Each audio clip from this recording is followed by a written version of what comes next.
उम्मीद है कि आप सब खैरियत से हों। आज है संडे, तो आज मैं थोड़ा सा निकली हूँ गांव से बाहर। तो आज आपको दिखाती हूँ, ये सारा जो इलाका है ये चोलिस्तान का ही है। तो ये आज मैं आपको ये भी बताऊँगी कि मैं किस शहर से बिलोंग करती हूँ।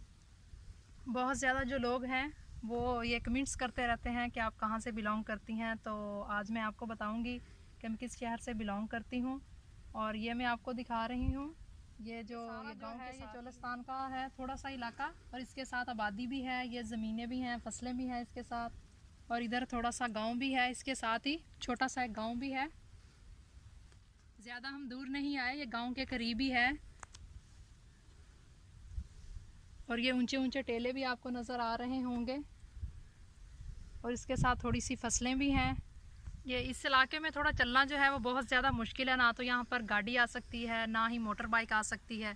तो इसीलिए हम थोड़ा सा जो है वो 2000 से 3000 तक जो हैं वो कमेंट्स आते रहते हैं। और जो मेरे बहन भाई हैं वो मुझसे यही सवाल करते रहते हैं कि मैं कहाँ से कमेंट्स आते हैं उनका रिप्लाई करना बहुत ज़्यादा मुश्किल होता है, क्योंकि मेरे पास संडे का सिर्फ एक ही दिन होता है और उसमें मैंने अपने ये व्लॉग भी बनाने होते हैं, कुछ रेसिपीज़ को भी ट्राई करना होता है, और फिर अपने स्कूल के काम को भी थोड़ा सा कंप्लीट करना होता है। तो इसीलिए जो है वो मेरे पास इतना टाइम नहीं होता कि मैंने रीड कर सकूं।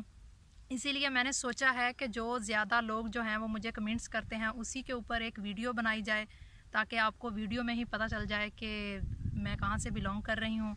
तो आजकल जो हैं वो मुझे कमेंट्स सिर्फ यही आ रहे हैं, मेरे बहन भाई जो हैं मुझसे यही पूछ रहे हैं कि मैं कहाँ से बिलोंग करती हूँ। तो आए आपको बताते हैं कि मैं कहाँ से बिलोंग करती हूँ। तो बहावलपुर शहर से मैं बिलोंग करती हूँ। बेसिक जो है वो हमारा होम टाउन जो है वो बहावलपुर में है।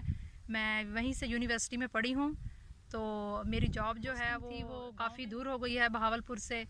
तो पहले मुझे बहुत ज़्यादा टेंशन हुई कि गांव में रहना बहुत मुश्किल है, क्योंकि जो बंदा एक सारी उम्र वो शहर में रहा हो तो उसके लिए एक देहात में रहना वहाँ पर बहुत मुश्किल होता है। लेकिन फिर भी जब मैं यहाँ पर आई तो यहाँ का माहौल देखा तो मुझे बहुत ज़्यादा पसंद आया। तो यहाँ पे मुझे बहुत ज़्यादा मज़ा भी आया, इसीलिए मैंने अब सोचा है कि तकरीबन जो मौसम है यहाँ पर माशाल्लाह से बहुत अच्छा गुजरा है। तो उम्मीद है कि गर्मियों का जो मौसम है वो भी अच्छा गुजरेगा। तो देखेंगे कि गर्मियों का मौसम में क्या होता है।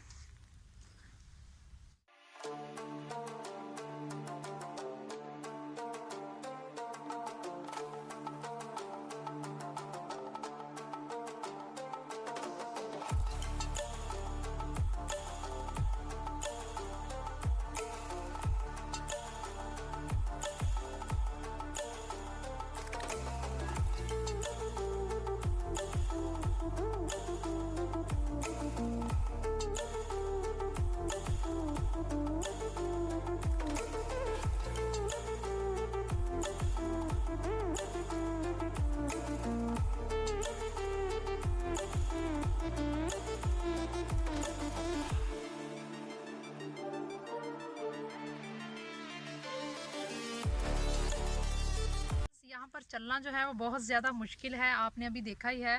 तो यहाँ पे मट्टी भी बहुत ज़्यादा है। तो लेकिन नेचुरल जो चीज़ें होती हैं उनसे बहुत इंसान का जो है वो ताल्लुक़ बहुत ज़्यादा अच्छा लगता है।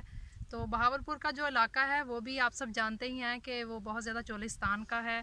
तो एक दफ़ा मैं गई थी अपने अब्बू और भाई के साथ वहाँ पर, तो वहाँ पर भी चलना जो था वो बहुत ज़्यादा मुश्किल था। उसके बाद फिर स्टडी में इतनी ज़्यादा मसरूफ़ हो गई कि दोबारा कभी टाइम ही नहीं मिला। तो नेक्स्ट टाइम जब भी जाऊँगी बहावलपुर तो इंशाल्लाह आपको उसका भी चोलिस्तान दिखाऊंगी, उसका विज़िट करवाऊंगी। जब भी चोलिस्तान या किसी सहरा इलाके में जाएँ तो कम से कम अपने साथ जो पानी है वो लाजमी लेकर जाएँ, क्योंकि पानी के बगैर तो इंसान ज़िंदा भी नहीं रह सकता, आप सब जानते हैं। तो यहाँ पर जो है हम तो गाँव के पास ही हैं थोड़ा सा, इसीलिए यहाँ पर पानी का इतना मसला नहीं है। सर्दियों में जाएं या गर्मियों में जाएं तो पानी जो है वो बहुत ज़्यादा ज़रूरी है। अब देखें हमने इतनी दूर तो नहीं आए, लेकिन फिर भी जो है वो हमें पैदल चल कर जो हमें प्यास है आते रहते हैं, वो उससे मिलते जुलते जो सवाल होते हैं। तो इंशाल्लाह मैं कोशिश कर रही हूँ कि उसी के ऊपर वीडियो बनाऊँ, ताकि आपको वीडियो में ही सबको आंसर मिल जाए।